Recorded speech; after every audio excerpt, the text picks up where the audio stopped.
Tarsus, the city where Paul was born, was one of the most dynamic urban centers of the Roman East.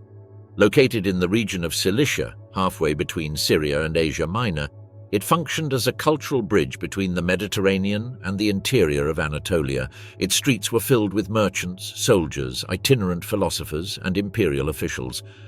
It was a place where the Greek world blended with the Roman one and coexisted with much older Eastern traditions. This diversity would be fundamental in shaping the worldview of the future apostle, who would grow up with an identity capable of moving easily among several cultures without losing his Jewish roots. Tarsus was renowned for its intellectual life. It had academies that rivaled those of Athens and Alexandria, where rhetoric, Stoic philosophy, and the liberal arts were taught. The young people who grew up there breathed debate and public training from childhood. Although Paul does not mention having formally studied in these institutions, it is evident from his letters that he knew the rhetorical resources common in the Greco-Roman world. His command of language, his argumentative ability, and his skill in adapting a message to diverse audiences reveal the natural influence of an environment where the spoken word was an instrument of prestige and authority. His family belonged to the Jewish people, more specifically to the tribe of Benjamin, one of the lineages proudly mentioned in the scriptures. Paul's original name, Saul, reflected that origin, for it evoked the first king of Israel, also a Benjaminite. The Jews of Tarsus lived organized in communities that preserved traditions, synagogue, schools for reading the law, and a strong sense of religious identity, even within a cosmopolitan city. This mixture between a firm Jewish education and daily coexistence with the Greco-Roman world produced in Saul a personality capable of moving within both spheres without feeling foreign in either. One of the most enigmatic facts of his early life is that Saul was born with Roman citizenship. It was not common for a Jew of the diaspora to possess it, much less by birth. Citizenship was a privilege that provided legal protection, access to formal trials, and economic benefits. Those who held it could travel through the empire with greater security and were exempt from certain humiliating punishments, such as public flogging. It is not known exactly how Saul's family obtained such status. One possibility is that his father or an ancestor received citizenship as a reward for some service to the Roman state. Another is that they belonged to a guild linked to trade or manufacturing that had obtained such recognition. What is certain is that this privilege would deeply mark the apostle's future, for on several occasions he would use it to appeal directly to imperial authorities and avoid summary punishments. Saul's family worked in the manufacture of cloth and leather, especially Cilicium tents, a rustic but very resistant material. The region of Cilicia was famous for producing this dark fabric used by caravans, soldiers, and merchants. Saul learned this trade from a young age, and later he would use it to support himself economically during his missionary journeys. Manual labor, far from being considered humble in the Jewish world, was a sign of virtue and discipline. Rabbis often taught a trade alongside the study of the law. For this reason, Saul's education integrated the intellectual with the practical, allowing him to travel without depending entirely on the hospitality of others. The home where Saul grew up maintained a rigorous attachment to the traditions of Israel. Although they lived in a city saturated with pagan temples, Greek festivals, and imperial statues, his family clung to the synagogue as their spiritual center. There, the Hebrew scriptures, the interpretation of the law, and the customs that distinguished the Jewish people from the rest of the empire were transmitted. From childhood, Saul learned to recite sacred texts, to debate points of the Torah, and to understand the weight of belonging to a chosen people. That identity was reinforced by Pharisaic pride, a religious movement that valued ritual purity, strict obedience to the law, and moral separation from the pagan world. The strategic location of Tarsus also influenced Saul's ability to understand the political dynamics of his time. The city lay on a key route that connected Syria with the Aegean, used by Roman legions, Persian caravans, official envoys, and travelers from everywhere. That constant flow shaped the perception of imperial power and the multicultural reality that dominated the Mediterranean. For someone like Saul, growing up in a city that served as a crossroads between civilizations generated a broad worldview, useful for a man who in time would travel thousands of kilometers to spread a new religious message. Despite his inevitable contact with the Hellenistic environment, Saul's Jewish national consciousness remained firm. The Jewish community of Tarsus lived in constant tension between adaptation and identity. They had to learn Greek for trade, Latin to deal with Roman authorities, and at the same time preserve Hebrew and Aramaic for religious life. Saul grew up in this balance. That linguistic multiplicity would later allow him to write letters that would circulate throughout entire regions, communicating effectively with Greco-Roman believers. The prestige of Tarsus was engraved even in Roman memory. Julius Caesar had favored it, Mark Antony had used it as a political headquarters, and the emperors had granted it the status of a free city. Living in such a renowned place added an element of pride to its inhabitants. Saul was not a peasant isolated in Palestine, but a Jew born in a recognized metropolis, well-connected and with access to ideas circulating throughout the empire. This difference in origin compared to other disciples of Jesus would have a decisive impact on his future mission, for his worldview was not limited to the borders of Judea. Saul's childhood and adolescence unfolded amid these forces: a strict Jewish education, vibrant Greco-Roman intellectual life, and the constant presence of Roman power. All of this would shape an intense, disciplined character, secure in his identity and at the same time prepared to enter into dialogue with foreign cultures. That balance between deep conviction and the ability to navigate diverse worlds would be one of the keys to understanding the man who would later completely transform the course of Christianity.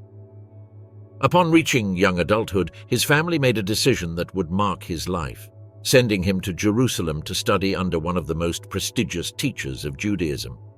Paul as Saul, his Pharisaic training under Gamaliel. When Saul arrived in Jerusalem to complete his religious training, he entered a world very different from cosmopolitan Tarsus. The city was the spiritual heart of Judaism, a place where the scriptures were not only an object of study, but the living law that governed every aspect of daily life. There, Sadducees, Pharisees, scribes, teachers of the law, Levites, and temple priests coexisted, each group with its own interpretation of how God's will should be lived. In that environment, Saul integrated himself into the Pharisaic tradition, one of the most rigorous and respected currents of first-century Judaism. Training under Gamaliel was an extraordinary privilege. Gamaliel the elder belonged to the school of Hillel, renowned for its wisdom, balance, and deep knowledge of the law. His reputation was such that even rabbinic sources mention him as a teacher of exceptional authority. Being admitted as his disciple meant entering an intellectual elite dedicated to interpreting the Torah with meticulous precision. Saul, young, ambitious, and endowed with a prodigious memory, absorbed that education with a fervor that would soon make him a distinguished Pharisee among his contemporaries. Studying with Gamaliel meant more than learning texts. Pharisaic training was based on memorization, oral discussion, case analysis, and the practical application of the law. The disciples spent hours debating how the Sabbath should be observed, what the correct interpretation of a prophet was, or how to apply the commandments in everyday situations.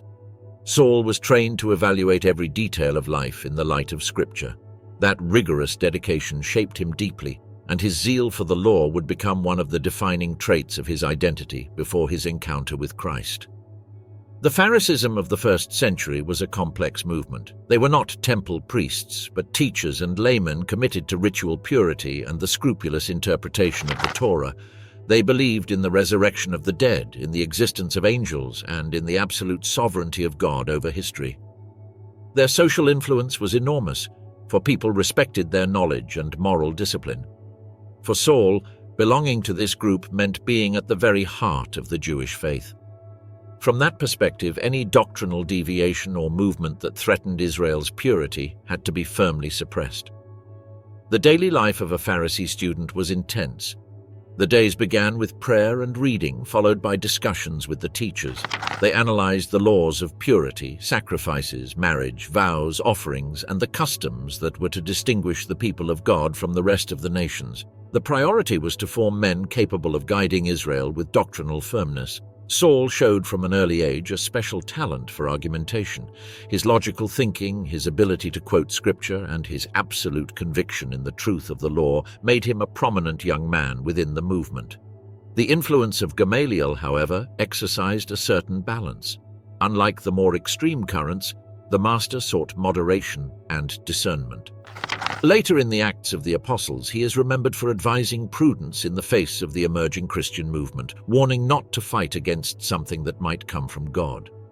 That spirit does not seem to have fully permeated Saul, who, although he deeply respected his teacher, developed a more radical zeal.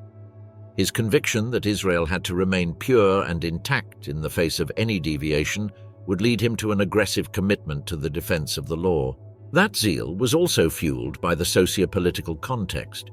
Jerusalem lived in constant tension under Roman rule. Messianic movements periodically emerged, often led by charismatic figures promising political liberation. From the Pharisaic perspective, any group that challenged religious stability or endangered Israel's relationship with God threatened the spiritual destiny of the people. This environment, marked by messianic expectations, clashes with Roman authorities, and internal divisions between Sadducees and Pharisees shaped Saul's vigilant and combative character. Pharisaic discipline included strict practices of observance, regular fasts, recitation of prayers, precise fulfillment of the commandments, and constant study. Saul internalized that discipline to the point of making it the absolute compass of his life. Later, in his letters, he would describe his past as blameless according to the righteousness of the law. That statement reveals the intensity of his commitment, a commitment so deep that it convinced him that any movement that relativized the law, as he believed early Christianity did, had to be destroyed to protect Israel's fidelity. An important element of his formation was the use of Hebrew and Aramaic for sacred study and Greek for public communication. That linguistic versatility would make him a bridge between worlds. In Jerusalem, liturgy and study were conducted in the traditional languages, but urban life, commerce, and debates with Hellenists required mastery of Greek. Saul moved effortlessly in both codes, which would later be crucial for his mission among the Gentiles. During this period of study, Saul also developed an eschatological vision marked by the Pharisaic hope in Israel's final restoration. Faith that God would act decisively to redeem his people and establish his justice over the nations was a central part of his thought. This expectation reinforced his zeal for maintaining religious purity. For him, Israel had to be prepared, vigilant, and obedient to the law to receive divine intervention. Any deviation, however small, could be an obstacle that delayed the promised salvation. Jerusalem's environment was ideal for consolidating that perspective. Discussions in the temple, the constant presence of priests, daily rituals, the influx of pilgrims from all over the world, and the watchfulness of Roman authorities created an atmosphere charged with spiritual tension. Saul breathed in that environment and assimilated it as part of his own mission, to defend Israel from any interpretation that compromised its identity. His formation culminated in a solidly Pharisaic identity, shaped by rigorous study, respect for tradition, and a profound sense of responsibility toward the future of the Jewish people. For Saul, the law was not a set of abstract rules, but the very expression of the covenant between God and Israel. The persecution of Christians, the relentless Saul. Saul emerged as a prominent figure in Jerusalem just as the Christian movement began to expand rapidly. The followers of Jesus, still considered a sect within Judaism, proclaimed that the crucified Nazarene was the promised Messiah and that his resurrection inaugurated a new spiritual era. For most of the Pharisees, this claim was intolerable. For Saul, it was a direct threat to the doctrinal purity of Israel. His zeal for the law, sharpened by years of rigorous training, led him to interpret this new message not only as a theological deviation, but as an existential threat to the covenant between God and Israel. The conflict intensified after the death of Stephen, one of the first Christian leaders of Hellenistic origin. Stephen was accused of blasphemy and brought before the Sanhedrin. His passionate speech, denouncing the historical unfaithfulness of the people and announcing the exaltation of Jesus, ignited the indignation of his adversaries. Saul was there, approving the execution, and witnesses laid their cloaks at his feet before stoning the accused. That symbolic gesture placed him in a position of moral authority within the act. That episode marked the beginning of a broader persecution of the Christian community. After Stephen's death, many Christians fled Jerusalem to avoid violence, but Saul saw in that dispersion an opportunity to strengthen his mission. He did not limit himself to persecuting believers within the city. He aimed to travel to other regions to arrest them and prevent the spread of the message. With authorization from the high priest, he organized raids, broke into houses, imprisoned men and women alike, and brought them before religious courts. The intensity of his campaign reflects his absolute conviction of protecting the faith of his ancestors. Saul's method was not improvised. He acted with structure and institutional support. The Sanhedrin, concerned about the spread of Christianity among Hellenistic Jews and sympathetic Gentiles, saw in him an ideal ally, young, disciplined, educated, and fearless in conflict. Saul carried out arrests, interrogations, and transfers with a mix of authority and fervor that made him a relentless persecutor. For him, each detainee represented a victory in his struggle to preserve Israel's identity. Later Christian accounts describe this period with an almost military intensity. Saul ravaged the church, breathing threats of death. Although these expressions carry a literary nuance, they nevertheless reflect a historical reality. The persecution was intended to dismantle a movement that questioned the centrality of the temple and reinterpreted the law in ways the Pharisees considered dangerous. Saul, trained in doctrinal exactness, was especially sensitive to any deviation that seemed to relativize the commandments. His mission was not limited to making arrests. He sought for the accused to publicly renounce Jesus. For a Pharisee like him, retraction was proof that error could be corrected and the threat neutralized. In some cases, Christians faced severe punishments. In others, they were expelled from the synagogues. But for Saul, all that effort was insufficient as long as there were people openly proclaiming Jesus as the Messiah. The growth of the Christian movement among Hellenistic Jews increased his concern. These Jews, more exposed to Greco-Roman thought, seemed especially receptive to a message that spoke of a crucified and resurrected Messiah without demanding strict observance of the law. Saul understood that if this trend continued, Judaism could fragment even more than in the times of the Maccabees. The threat was not only theological, but also political and social. A movement that destabilized the religious unity of the people could provoke internal confrontations and attract Rome's distrust. It was then that he set his sights on Damascus, a city with a significant Jewish community and a growing Christian presence.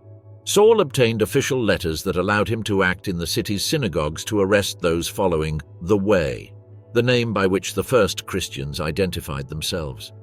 That document served as authorization to operate outside Judea with religious backing. His objective was clear: to cut the expansion of the movement before it consolidated in key regions of the eastern Mediterranean. The journey to Damascus was long and demanding, crossing mountainous areas and busy trade routes. Saul traveled with a small group of companions, probably guards or collaborators who assisted him in the arrests. The image of the pursuer on the road, determined to impose doctrinal order, describes a man convinced he was acting according to God's will. For him, suppressing this movement was not a political act but a spiritual duty. The religious climate of Damascus contributed to his sense of urgency. The city functioned as a crossroads between local Jewish traditions, Hellenistic influences, and a growing exchange with desert merchants. If Christianity took root there, it could quickly expand toward Syria, Arabia, and Mesopotamia. Saul sensed that risk and faced it with determination. His zeal left no room for negotiation or doubt. The encounter with the risen Jesus on the road to Damascus.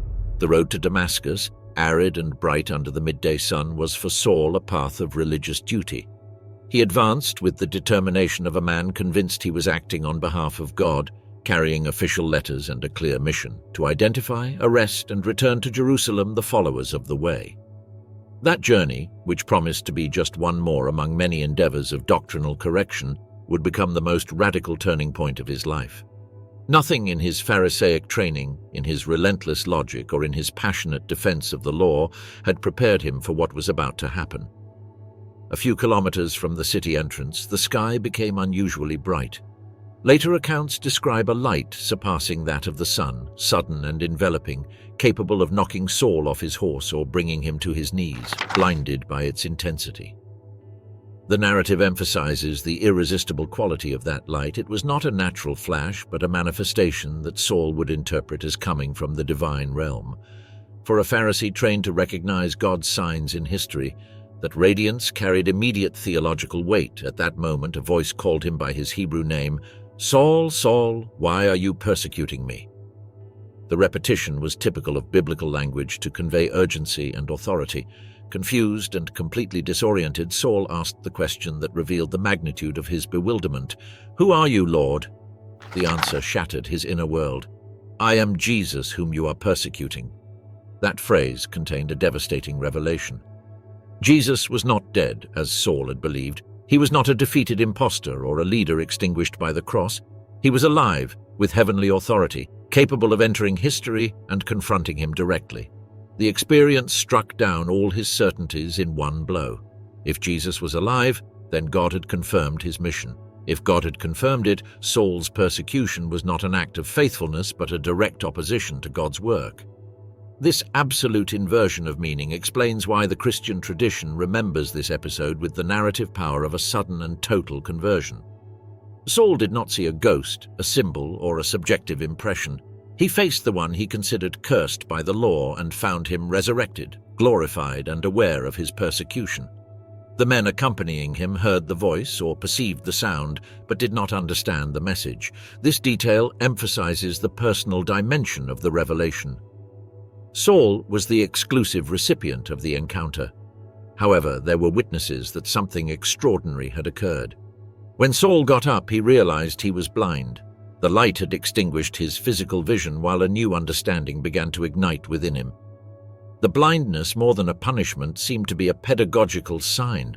The persecutor who believed he saw with absolute clarity must now walk without sight, guided by others, dependent on the will of those around him and the God who had stopped him. His companions took him by the hand and led him to Damascus. For 3 days, Saul saw nothing, ate nothing, and drank nothing. The silence of those days has been interpreted as a time of inner rupture, where the Pharisee of rigid convictions faced the revelation that the Messiah Israel had been expecting was not the one he had imagined.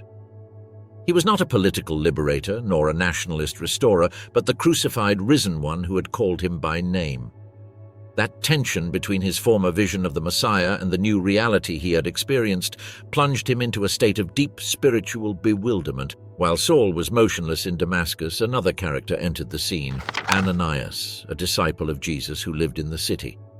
According to tradition, he received an instruction in a vision. He was to find Saul, lay hands on him, and restore his sight. Ananias knew the reputation of the persecutor. He knew that his arrival meant danger for the believers. Yet the divine command was unequivocal. Saul was a chosen instrument to carry the name of Jesus before nations, kings, and the children of Israel. This statement revealed the unexpected scope of the plan.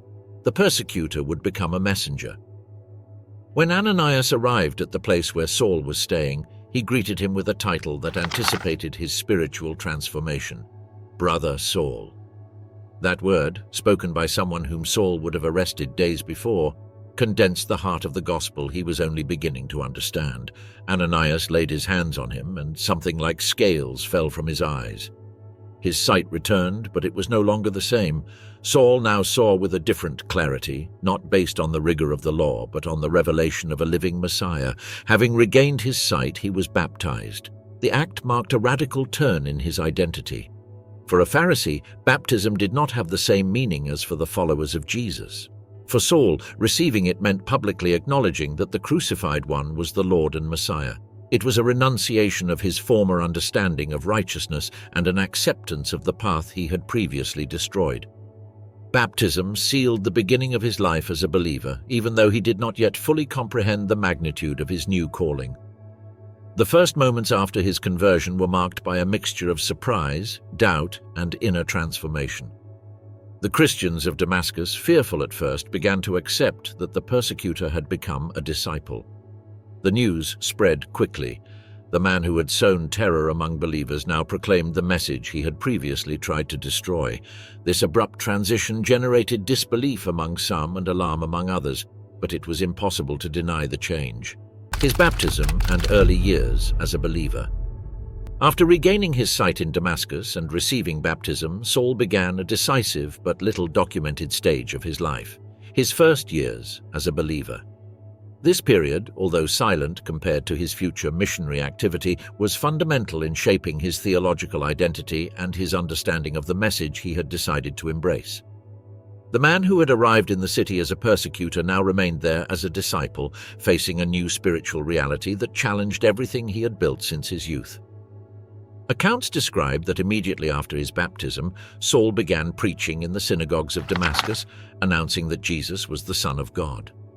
The change was bewildering to the Jewish community of the city. The man who came with authority from the Sanhedrin to suppress the Christian movement now openly defended the cause he had sworn to destroy. His preaching was not a mere emotional testimony. Saul applied his deep knowledge of the Scriptures to demonstrate that the promised Messiah had to suffer and rise, and that Jesus fulfilled those expectations. This ability to unite Jewish tradition and Christian proclamation amazed those who listened to him. However, the general reaction was not one of acceptance. Some Jews opposed him firmly, distrusting the sudden transformation. They considered that his preaching endangered doctrinal stability and the relationship with the authorities in Jerusalem. As Saul gained influence among the believers and stirred debate among the Jews, a plot to kill him arose. It was not an isolated incident. In times of religious and political tension, disputes could escalate to extreme levels. The threat forced the Christian community to intervene. The disciples helped him escape one night, lowering him down the wall in a basket, thus avoiding the surveillance of those waiting to capture him at the city gates. After escaping from Damascus, Saul went to Arabia, a region not to be confused with the modern Arabian Peninsula. It was likely the territory controlled by the Nabatean kingdom south of Damascus. This retreat, briefly mentioned in his own letters, is one of the most mysterious episodes of his life. There are no details about how long he stayed there or what activities he carried out. Interpretations vary. Some suggest he sought a period of solitude to reflect on the revelation of Christ. Others believe he carried out preaching in the area, even facing opposition from Nabatean authorities. Whatever the specific activity, this time in Arabia acted as a bridge between his old identity and his new apostolic vocation. He then returned to Damascus, where he stayed for a while longer before attempting to reintegrate into the community of Jerusalem. 3 years had passed since his encounter on the road. Saul, who had previously walked the streets of the city with authority and confidence, now returned as a transformed believer. His goal was to present himself to the apostles and share his testimony, but distrust was deep. The Christians of Jerusalem remembered well his past, his arrests, his violence, and his persecutory zeal. Accepting that this same man was now a brother in the faith was difficult, even for those who had heard rumors about his conversion. It was Barnabas who interceded for him. Known for his conciliatory character and spiritual sensitivity, Barnabas took him under his protection, introduced him to the apostles, and recounted how Saul had seen the Lord and preached boldly in Damascus. Thanks to his mediation, Saul was able to partially integrate into the community, although caution persisted. Jerusalem was the center of the Christian faith, and any figure that generated fear or controversy represented a risk to the group's stability. During his stay in the city, Saul debated with Hellenist Jews, the same group that had previously been involved in the confrontation with Stephen. These debates did not go unnoticed, and new threats to his life soon emerged. Understanding the depth of these tensions requires remembering that early Christianity was still a movement within Judaism, and internal disputes could lead to violent episodes. To preserve his life and avoid greater conflicts, the brothers decided to send him back to his hometown. The journey to Tarsus marked the beginning of a prolonged period away from the narrative prominence of the Acts. Entire years passed without precise details being known about his activity. This hidden time of Saul in Tarsus is usually interpreted as a stage of silent preparation, where he consolidated his theological understanding and deepened his spiritual life. It is also likely that he continued preaching in Cilicia and neighboring regions, forming small communities and facing sporadic opposition. His personal experience, Pharisaic training, and Christian revelation needed a period of maturation before undertaking the mission for which Jesus had destined him. Tarsus, with its multicultural environment and established Jewish community, offered a suitable context for this process. Saul could reflect on the law, reinterpret the scriptures in the light of Christ, and, above all, develop a deeper understanding of his calling to proclaim the gospel to the Gentiles. Although he had not yet become the Paul who would travel the Mediterranean founding churches, this silent period laid the foundations for his future work, the integration of Paul in the Church of Jerusalem. When Saul returned to Jerusalem after his initial stay in Damascus and his subsequent retreat in Arabia, he arrived as a deeply transformed man, but burdened with a past that still weighed on the Christian community. The city retained vivid memories of his former persecutory zeal, homes invaded, families divided, and believers imprisoned under his initiative. Therefore, his arrival did not provoke enthusiasm but fear. Although he claimed to have seen the risen Lord, many doubted the sincerity of his conversion. The risk that it was a covert maneuver was real for a community that still lived under the constant threat of religious authorities. In this context, the figure of Barnabas became crucial. Unlike those who distrusted Saul, Barnabas listened to him and believed in his testimony. He took him to the apostles, especially to Peter and James, who held leadership positions within the Church of Jerusalem. It was Barnabas who recounted in detail how Saul had seen Jesus on the road and how he preached boldly in Damascus. This intervention not only facilitated his entry into the community, but also legitimized him as a genuine disciple before the most respected leaders of the movement. Once accepted, Saul began to integrate into the daily life of the church. Jerusalem remained the spiritual center of the believers, the place where the crucifixion, resurrection, and birth of the movement had occurred. There they gathered to pray, share goods, listen to apostolic teachings, and maintain doctrinal cohesion. However, Saul's integration was not simple. Many members continued to view him with suspicion, and there were natural tensions between his passionate temperament and the prudence necessary for a community constantly watched by the authorities. In this environment, Saul began to preach and debate with the Hellenistic Jews of the city. His Pharisaic training and command of Greek made him a formidable interlocutor. Saul did not limit himself to proclaiming faith in Jesus. He argued with solid reasoning, interpreting the scriptures from the perspective of the resurrection. This generated admiration among some, but also provoked resistance. The Hellenists, who had already had strong clashes with Christians like Stephen, saw in Saul an even greater threat. His dialectical ability and Pharisaic past made him difficult to contradict and dangerous for those wishing to maintain a clear division between Judaism and the nascent Christianity. The result was a new outbreak of hostility. Soon, conspiracies to kill him emerged, repeating a pattern he had already experienced in Damascus. The intensity of his preaching provoked extreme reactions, and Saul seemed to attract conflict almost inevitably. The church leaders, aware of the risk, intervened to protect him. They decided to send him to Caesarea, from where he set sail for Tarsus, his hometown. This measure not only preserved his life, but also reduced tension in Jerusalem, which could not afford a direct confrontation with more traditionalist sectors of Judaism.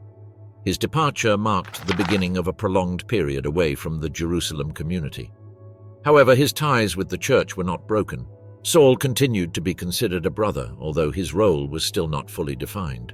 While he developed his faith and theological reflection in Tarsus and surrounding regions, the Church of Jerusalem continued its expansion under the guidance of Peter, James, and other apostles.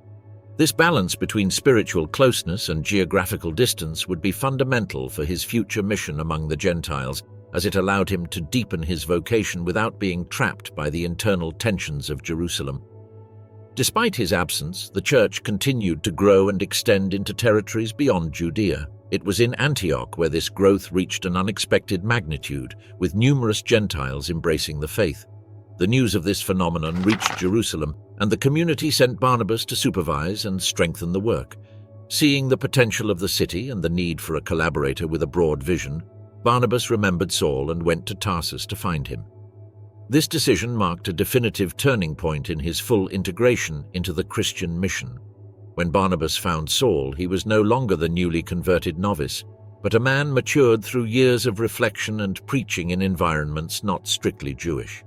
Together, they returned to Antioch and began teaching a vibrant, multicultural, and rapidly growing community. Their joint work consolidated a Christian identity that transcended the boundaries of traditional Judaism. In Antioch, for the first time, the followers of Jesus were called Christians, a name that reflected the breadth and diversity of the movement. Although Saul was physically far from Jerusalem, his integration into the church had been completed in a deeper sense. The leaders trusted him, Barnabas had legitimized him, and the Antioch community recognized him as a teacher. His past as a persecutor began to fade in the face of his new identity as a passionate defender of the gospel. His authority no longer came from a Pharisaic title, but from his personal experience and his ability to interpret the faith in a way that connected equally with Jews and Gentiles. This period of consolidation would culminate when the Holy Spirit, according to tradition, indicated that Barnabas and Saul should be set apart for a specific mission. That calling would mark the beginning of their great missionary journeys, but it would also irreversibly define the role Paul would play in the expansion of Christianity beyond the borders of Israel. Paul's missionary journeys. The community of Antioch had become a vibrant center of emerging Christianity, a space where Jews and Gentiles lived together under a shared faith and where the figure of Paul began to stand out clearly. It was there that, according to tradition, the Holy Spirit indicated that Paul and Barnabas should be set apart for a specific work. This instruction marked the beginning of a series of journeys that would change the religious history of the Mediterranean and establish Paul as one of the central figures of Christian expansion. His mission would not be that of a local teacher, but that of an itinerant apostle tasked with carrying the gospel beyond the traditional boundaries of Judaism. The first missionary journey began in Seleucia, the port of Antioch, from where they sailed to the island of Cyprus. There they preached in Salamis and Paphos, encountering local authorities and a Jewish magician named Bar-Jesus, whose confrontation with Paul culminated in an episode of symbolic blindness. This account highlights Paul's growing authority and his ability to persuade influential figures, such as the proconsul Sergius Paulus, who, according to the narrative, adopted the faith after hearing his message. From Cyprus, Paul and Barnabas continued to Asia Minor, passing through Perga, Antioch of Pisidia, Iconium, Lystra, and Derbe. In these cities, they faced both acceptance and rejection in equal measure. In Lystra, Paul was stoned almost to death, but he recovered and continued his mission. This journey laid the foundations for communities that would later receive his letters and form a crucial network for the development of Christianity. The second missionary journey arose after a dispute between Paul and Barnabas concerning John Mark. The tension led to their separation, which allowed the mission to expand further by dividing their efforts. Paul set out with Silas and crossed Syria and Cilicia, strengthening the already founded communities. In Lystra, they were joined by Timothy, a young disciple of great potential who would become one of the apostles' closest collaborators. As they advanced northward, Paul experienced what he described as a vision in which a Macedonian man asked him for help. He interpreted this event as a call to cross into Europe, a territory that would mark a new chapter in Christian expansion. Upon arriving in Macedonia, Paul preached in Philippi, where he established one of his most cherished communities. There he met Lydia, a dealer in purple cloth who became one of the first prominent women in the movement. However, he also faced opposition. After casting a spirit of divination out of a slave girl, her owners accused him before the authorities, leading Paul and Silas to be imprisoned. The prison episode, with their release following an earthquake and the conversion of the jailer, illustrates the intensity of his mission and the constant mix of danger and opportunity that characterized his work. After Philippi, they traveled to Thessalonica, where some Jews violently opposed their preaching, forcing them to flee to Berea. There they were better received, but persecution caught up with them again, and Paul was sent to Athens while Silas and Timothy remained behind to consolidate the communities. In Athens, Paul delivered a famous speech at the Areopagus, adapting his message to Greek philosophical thought. He used local cultural references, cited Hellenic poets, and presented God as the universal creator, seeking to connect with an intellectual audience. Although the response was moderate, that episode demonstrated his ability to engage with cultures completely foreign to Judaism. The journey culminated in Corinth, where he stayed for a year and a half. This city became one of the main centers of his work and a key point for his missionary strategy. There he worked with Priscilla and Aquila, a Jewish couple expelled from Rome, and established a community that would later be the recipient of some of his most intense letters.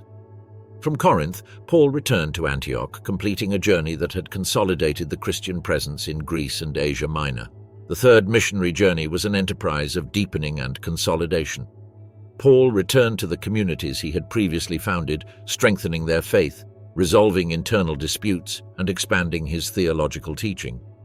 The center of this journey was Ephesus, a strategic and cosmopolitan city where he stayed for almost 3 years. There he taught in the school of Tyrannus, engaged in public debates, and faced the hostility of local craftsmen who made idols of the goddess Artemis. The turmoil caused by these craftsmen revealed the economic dimension of the Christian impact. Paul's preaching not only challenged religious beliefs but also deeply rooted commercial practices. During this third journey, Paul wrote some of his most influential letters, including those addressed to the Corinthians and the Romans. These communities, often embroiled in moral and doctrinal conflicts, required constant guidance. His letters reveal an apostle concerned with maintaining cohesion and doctrinal purity amid a diverse and frequently hostile world.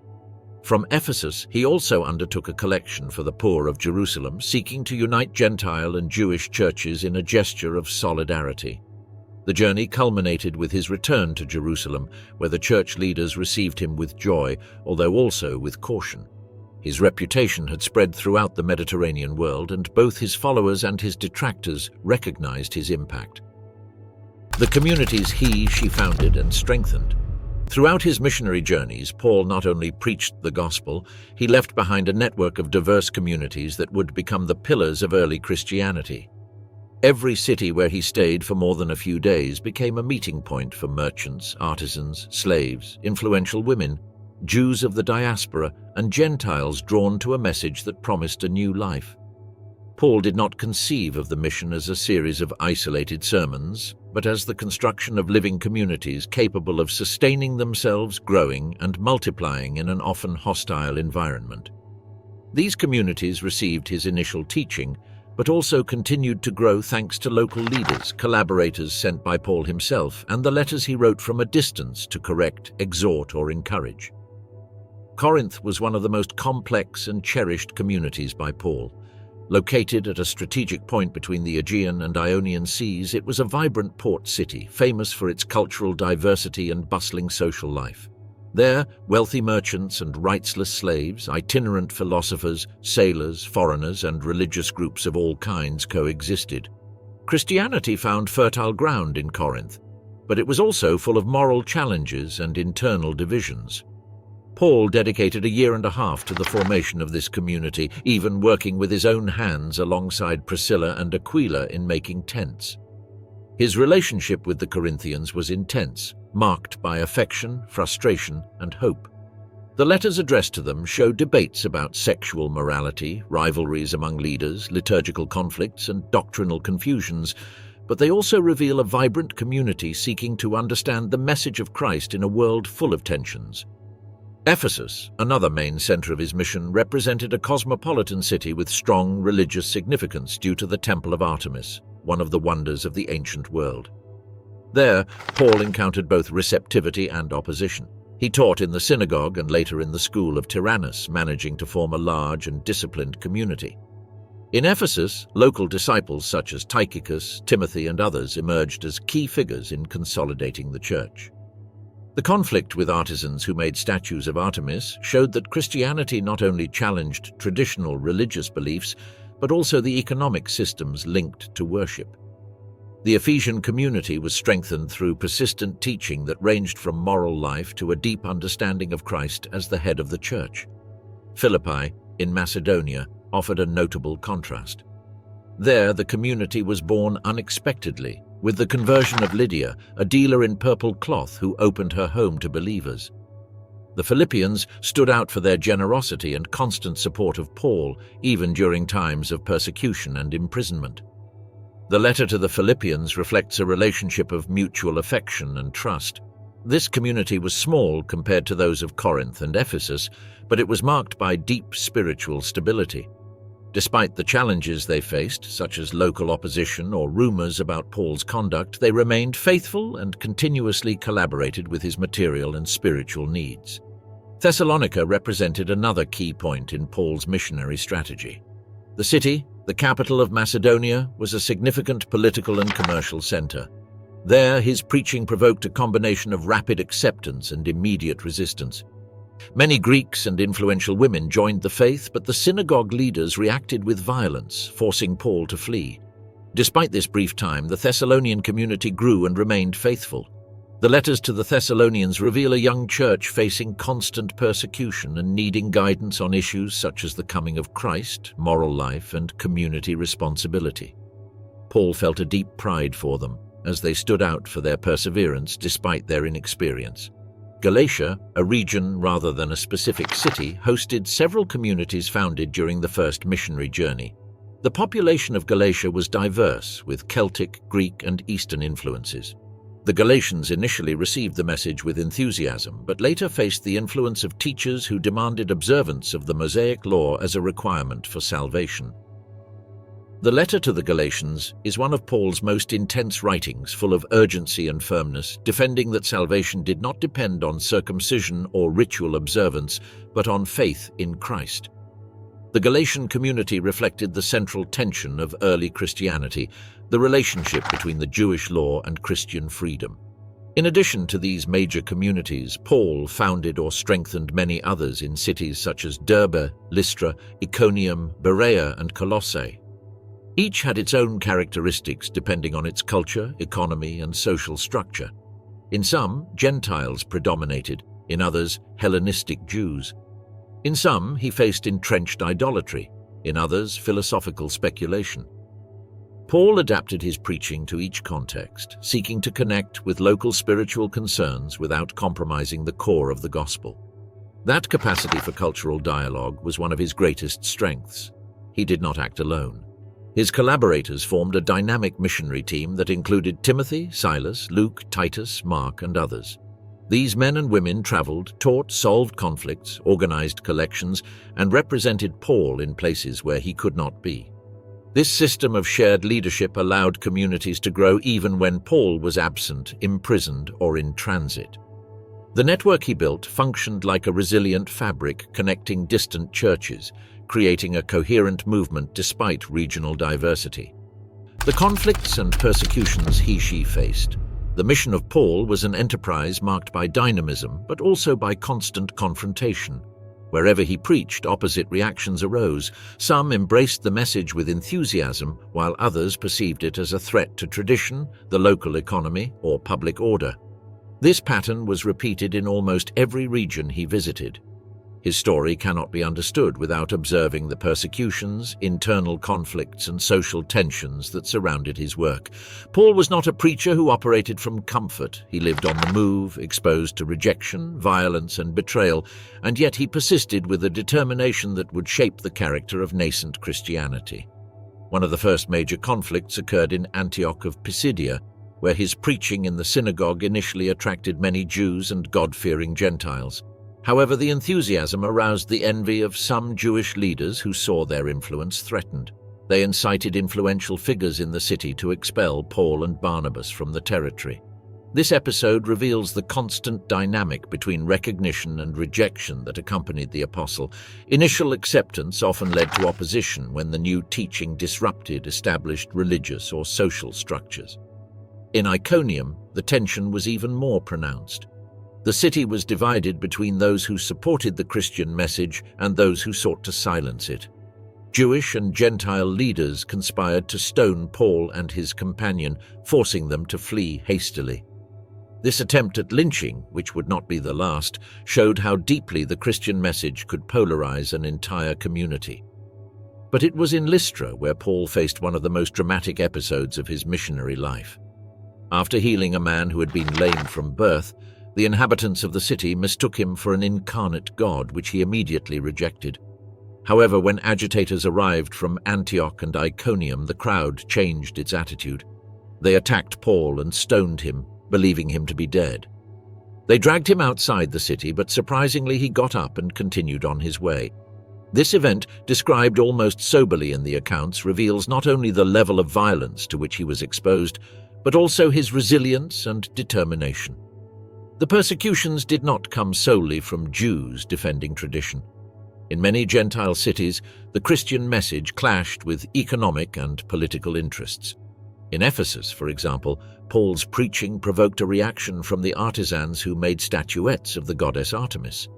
Fearing loss of income due to the decline of the cult, they organized a massive uproar that filled the city's theater.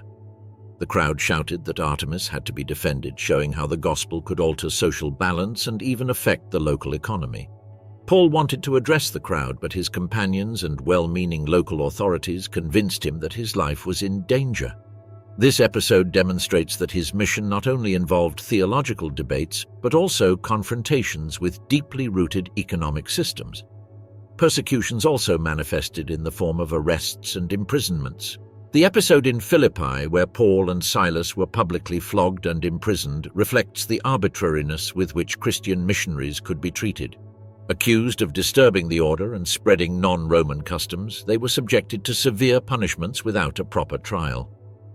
Only when they revealed their Roman citizenship did the authorities act cautiously, fearing legal repercussions for having punished citizens without formal proceedings. This situation highlighted Paul's dual role as a preacher and as a Roman citizen who knew his rights. Conflicts were not limited to external pressures. Significant tensions also arose within Christian communities.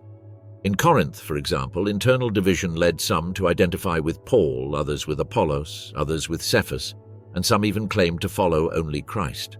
These factions endangered the unity of the church and reflected the influence of different preaching styles and personal rivalries.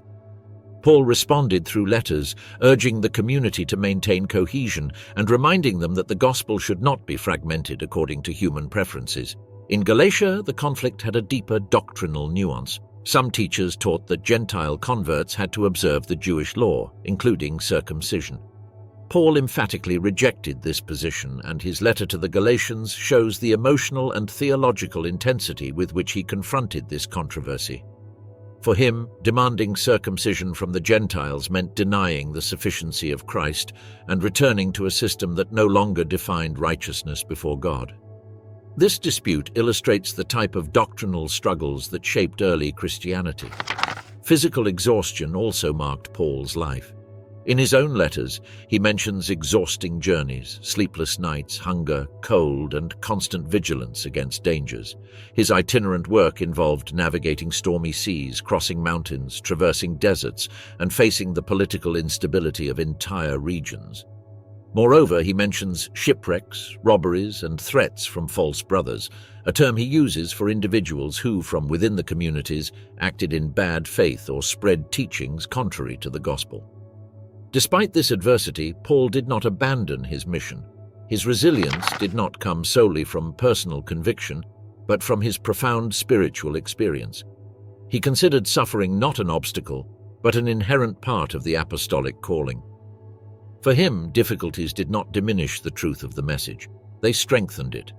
His life became a living testimony of perseverance, capable of inspiring communities facing persecution in their own contexts.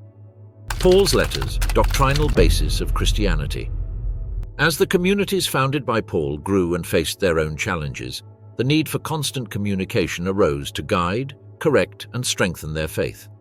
From this need, the Pauline letters were born, texts written to respond to specific situations, but which ended up becoming the backbone of Christian theology. Paul did not write systematic treatises. He composed living, urgent, and pastoral responses to real problems. However, his Pharisaic training, missionary experience, and theological vision filtered through every line, shaping concepts that would influence future generations. The letter to the Thessalonians, probably one of his first, was written for a young community facing persecution and confusion regarding the return of Christ. Paul encouraged them to persevere and clarified that the coming of the Lord should not be a cause for uncontrolled speculation. This text introduces one of the characteristic features of his letters, the balance between practical exhortation and theological teaching. The Thessalonians needed comfort and guidance, and Paul offered them both without losing sight of the future dimension of Christian faith. The letter to the Galatians reveals a different tone. There, Paul vehemently defended the freedom of the gospel against the demand that Gentiles adopt the Jewish law. For him, salvation did not depend on ritual observance but on faith in Christ. His argument reached remarkable intensity, appealing to his apostolic authority, the experience of believers, and the logic of the promise made to Abraham. This writing was key to separating Christian identity from the demands of Mosaic law, a decisive step for the expansion of Christianity among the Gentiles. The letters to the Corinthians reflect the complexity of a community divided by internal tensions. Paul wrote to address rivalries among leaders, problems of sexual immorality, controversies over the resurrection, and disorder in liturgical celebrations. These letters show his ability to tackle ethical, doctrinal, and disciplinary issues firmly but also with pastoral concern. One of the most famous passages, the Hymn to Love, emerges in this context as a response to the pursuit of higher spiritual gifts. For Paul, charity was the indispensable foundation of all community life. The letter to the Romans, written when Paul had not yet visited the community, represents a broader exposition of his thought. Here he develops the idea of justification by faith, the universality of sin, the function of the law, and the role of Israel in the divine plan. His argumentation is meticulous and reveals the theological depth that guided his mission. Unlike other more circumstantial letters, Romans articulates concepts that would resonate throughout the Christian tradition. In Philippians, Paul showed a different facet, gratitude and joy amid adversity. He wrote from prison, yet his tone is bright. The community of Philippi had been a constant support, and his letter reflects a relationship of affection and trust. Despite the dangers and uncertainty, Paul invited his readers to adopt the humility of Christ and to persevere in unity. This text integrates moral exhortation, gratitude, and Christological reflection without losing sight of the apostle's concrete situation. In Ephesians, probably written during one of his periods of captivity, Paul delved into the identity of the church as the body of Christ. The letter addresses the reconciliation between Jews and Gentiles, spiritual unity, and Christian life in diverse social contexts. Although its tone is more contemplative, the intention remains pastoral, to remind believers that their new identity requires conduct in accordance with the grace received. The letter to the Colossians, written to counter teachings that threaten to distort faith, exposes the supremacy of Christ over all human power or philosophy. Here Paul responded to syncretistic influences that mixed ascetic practices, mystical ideas, and Jewish traditions. His teaching reaffirmed the centrality of Christ as the criterion for discernment amid contradictory doctrines. The letters addressed to his closest collaborators, Timothy and Titus, show another aspect of his epistolary work. In them, Paul offered guidance for pastoral leadership, addressing topics such as community organization, moral conduct, and defense against false teachings. These texts allow us to see how the apostle cared not only for the expansion of the gospel, but also for the consolidation of structures that would guarantee the continuity of the mission. A common feature in all his letters is the tension between the urgency of the present and the eschatological vision of the future. Paul wrote amid travels, persecutions, and imprisonments, but always situated his teachings within the framework of Christian hope. For the communities, his letters were more than instructions. They represented a spiritual presence that kept the relationship with the apostle alive. They were read in community gatherings, copied, and sent to other cities, becoming essential instruments for doctrinal unity. The Pauline letters circulated far beyond their original recipients. Over time, they were compiled, arranged, and recognized as authoritative texts within the Church. Their influence extended to shaping Christian identity as a whole, from liturgy and morality to the deepest theological reflection. The combination of clarity, firmness, emotion, and reasoning made Paul's writings a fundamental axis of emerging Christianity. The Council of Jerusalem and the debate about the Gentiles, decisive events of the first century. Should non-Jews who embraced the faith submit to the law of Moses, including circumcision, or could they be admitted directly into the Christian community? The question was not only theological but also about identity. During its early years, the Christian movement had been entirely Jewish, practicing ancestral traditions and faithful to the customs that defined the people of Israel. But with the expansion into the Greco-Roman world, the arrival of Gentiles opened a dilemma that required a clear definition. At the center of this conflict emerged the figure of Paul, whose mission among non-Jews put him directly against those who defended strict continuity with Mosaic norms. The controversy grew with force in Antioch, where Jews and Gentiles lived together in the same community. For a time, that coexistence seemed natural, even around the table, which in the Jewish world had a strong ritual component. However, when some Christians from Judea began to teach that circumcision was necessary for salvation, the tension increased. Paul and Barnabas immediately opposed this requirement as they saw in it a threat to the freedom proclaimed in Christ. For Paul, imposing circumcision on Gentiles was equivalent to denying the sufficiency of Jesus' sacrifice and reinstating a barrier that the gospel had torn down. The conflict reached a critical moment when Peter visited Antioch. At first, he shared the table with converted Gentiles, a gesture that symbolized the unity of the community. But when envoys from James's circle in Jerusalem arrived, Peter distanced himself from the Gentiles for fear of criticism from the more conservative Jewish Christians. Paul interpreted this attitude as a serious inconsistency and confronted him publicly, arguing that Gentiles could not be required to adopt Jewish customs to be considered full brothers. That episode reflected the magnitude of the conflict and the urgent need for a common resolution. Faced with growing tension, it was decided that Paul, Barnabas, and other representatives would travel to Jerusalem to discuss the matter with the apostles and elders of the community. That meeting, known as the Council of Jerusalem, brought together the most influential figures of the Christian movement, Peter, James, John, and other leaders who had accompanied Jesus from the beginning. Paul's presence added a new element. He represented the expansion of the gospel into predominantly Gentile territories and the new reality that was transforming Christian identity. In the assembly, two positions were presented. Some Christians from Pharisaic backgrounds held that Gentiles must follow the law of Moses. Their concern was to preserve the historical identity of God's people and avoid a rupture between Jesus' disciples and Judaism. For them, circumcision and observance of the law were not mere customs, but essential signs of belonging to the chosen people.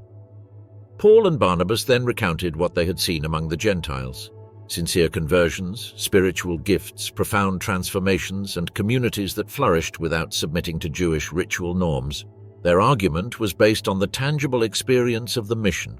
According to them, God had already accepted the Gentiles without requiring them to follow the law, and the Christian community had to acknowledge what God had begun. Peter intervened, recalling his own experience with Cornelius, a Gentile centurion to whom he had preached the gospel and whose family received the Holy Spirit before any ritual observance. His testimony reinforced the idea that God made no distinction between Jews and Gentiles regarding faith. Peter's intervention brought apostolic authority to the position defended by Paul. The final word came from James, leader of the Jerusalem community and a respected figure even among the most traditional Jewish Christians. James recognized the legitimacy of the mission among the Gentiles and proposed a compromise solution.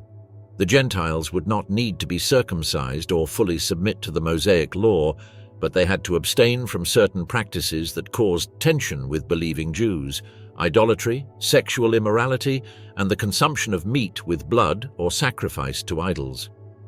This decision, formalized in a letter sent to Antioch, represented a turning point. The Christian community ceased to be an internal movement within Judaism to become a faith capable of integrating people from any background without requiring prior conversion to Judaism. The resolution did not eliminate all tensions, but it established a common framework that allowed Christianity to expand in the Hellenistic world. When Paul returned to Antioch with the letter, he found relief and satisfaction among the Gentile believers. The council's decision validated his mission and allowed progress without the obstacles that had previously caused conflict. However, the debate did not disappear. Some continued to promote the observance of the law as a requirement, which forced Paul to revisit the topic in several of his letters, especially Galatians and Romans. The controversy over the law became one of the central axes of his thought. The arrest in Jerusalem and its transfer to Rome. After completing his missionary journeys and strengthening numerous communities, Paul decided to return to Jerusalem, carrying with him a collection intended for the poor believers of the city. This gesture, besides helping those in need, sought to reinforce unity between the Gentile churches and the mother community of Jerusalem. He knew that his return would not be free of risk. In Judea, both religious authorities and certain nationalist sectors viewed him with suspicion, considering him an agitator who endangered Jewish identity by integrating Gentiles without requiring them to follow the Mosaic law. Even so, Paul was determined to present himself to the church and fulfill his mission. Upon his arrival, he was received by James and the elders, who listened as he recounted all that God had done among the nations. Although they celebrated his work, they also warned him of the danger he faced. In Jerusalem, rumors circulated that Paul was teaching Jews of the diaspora to abandon ancestral customs. To reduce tensions, they suggested he participate in a purification ritual in the temple along with other men. Paul agreed, seeking to demonstrate that he did not reject Jewish tradition. However, even this conciliatory gesture failed to contain the conflict. During the days of purification, some Jews from Asia Minor recognized him in the temple. They publicly accused him of teaching against the people, the law, and the temple, and falsely claimed that he had introduced Gentiles into the sacred precinct. The accusation incited the crowd. The uproar grew quickly, and Paul was dragged out of the atrium. The mob was ready to kill him, but a Roman tribune intervened with his soldiers, who arrested him to prevent a lynching. The tribune, unable to understand the tumult, ordered Paul to be taken to the Antonia fortress for interrogation. As he was led upstairs, Paul asked permission to address the people. The tribune was surprised that he spoke Greek and allowed him to speak. Paul then addressed the crowd in Hebrew, recounting his Pharisaic background, his zeal for the law, and his encounter with Jesus on the road to Damascus. The speech held the audience's attention until he mentioned his mission among the Gentiles. At that point, the crowd erupted again. The tribune, confused and fearing a greater disturbance, ordered him to be interrogated under flogging. But when Paul mentioned his Roman citizenship, the dynamic changed immediately. The soldiers withdrew in fear, aware that it was illegal to flog or torture a citizen without a formal trial. The tribune, seeking clarity, summoned the Sanhedrin so that Paul could present his defense. There, the apostle took advantage of the division between Pharisees and Sadducees, declaring that he was being judged for his hope in the resurrection. This statement provoked an internal dispute that forced the tribune to remove Paul from the premises to prevent him from being torn apart in the conflict. That night, according to the traditional account, Paul was encouraged in prison. He was to bear witness also in Rome. The situation became even tenser when 40 men swore not to eat or drink until they had killed Paul. They planned to ambush him during a transfer, but the apostle's nephew discovered the plot and alerted the authorities. Conscious of the danger, the tribune decided to send Paul to Caesarea, the seat of the Roman governor Felix. A large detachment escorted the prisoner during the night to prevent an attack. In Caesarea, Paul was presented before Felix, who listened to the accusations of the Jewish leaders. Paul argued that he had neither violated the law nor profaned the temple, and that his conflict was primarily of a religious nature. Felix, interested but indecisive, kept him in preventive detention for 2 years, perhaps hoping to receive a bribe or avoid tensions with the Jewish authorities. After that time, Felix was succeeded by Porcius Festus, who resumed the judicial process. Wishing to gain the favor of the Jewish leaders, Festus proposed sending Paul to Jerusalem to be tried there. Fearing that this proposal would expose him to new ambushes, Paul exercised his right as a Roman citizen and appealed directly to the emperor. Festus had no choice but to accept the request. Before sending him to Rome, he allowed Paul to present his case before King Herod Agrippa II, who was visiting Caesarea. Before Agrippa, Paul recounted once again his conversion and mission, demonstrating consistency between his Jewish beliefs and the Christian faith. Agrippa acknowledged that Paul had committed no crime deserving life imprisonment or death, and that if he had not appealed to Caesar, he could have been released. The journey to Rome began shortly afterward. Paul was embarked along with other prisoners under the custody of a centurion named Julius. The voyage included adverse weather and risky decisions. The ship, after sailing against strong winds, was caught in a storm that drove them into the open sea. For days, the crew lost all hope.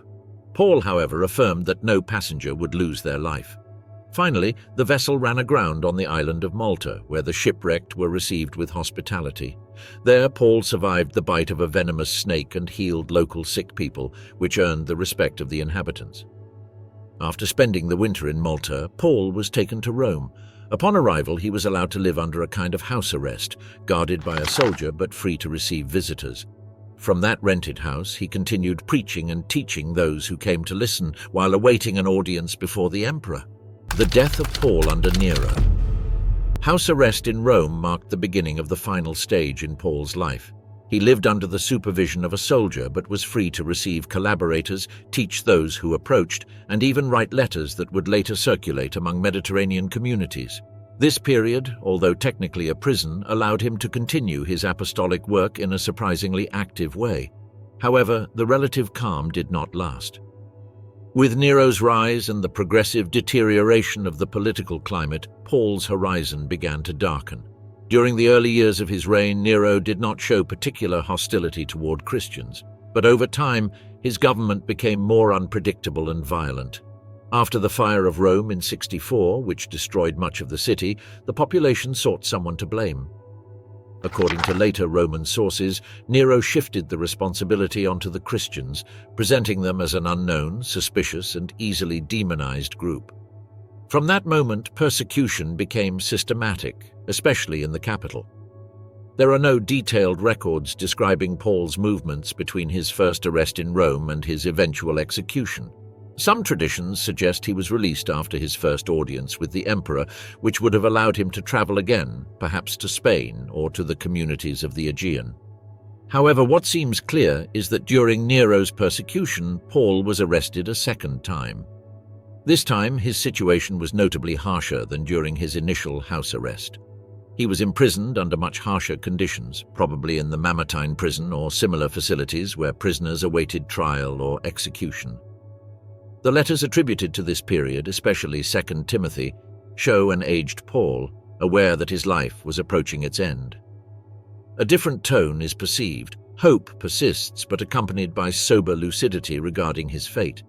He mentions that many collaborators have withdrawn out of fear or necessity, although some remain faithful.